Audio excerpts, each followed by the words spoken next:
नमस्कार, मी ज्योतिष अभ्यासक बाजीराव. शुक्रवार दिनांक 22/5/2026 या दिवशी अधिक महिन्यातील पुण्यकर्म काय करावे हे मी आपणास सांगणार आहे. या दिवशी ब्राह्मणास दीपदान म्हणजेच दिव्याचं दान करावं असं शास्त्रामध्ये सांगितलेलं आहे. शक्य झाल्यास पुरण किंवा अनारसे आपली इच्छा असेल तर हे ब्राह्मणास दान द्यावे.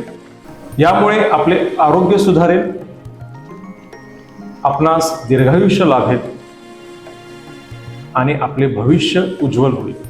तसेच या दिवशी दैनंदिन करावयाचे उपाय मी आपणास सांगत आहे. आरोग्य, वंशवृद्धी, तेज आणि अधिकार प्राप्तीसाठी ओम श्री सूर्याय परम तेजोमयाय नमो नमः या मंत्राचा जाप 1000 किंवा 700 वेळा करावा. तसेच पुत्रप्राप्ती, निर्भयता व शत्रुनाश यासाठी ओम श्री सर्पाय नमः हा मंत्र 900 किंवा 500 वेळा म्हणावा. जर आपल्यास जमीन व स्थावर मालमत्ता मिळवायची असेल तर या दिवशी ओम श्री भूमई नमः हा मंत्र 900 वेळा म्हणावा.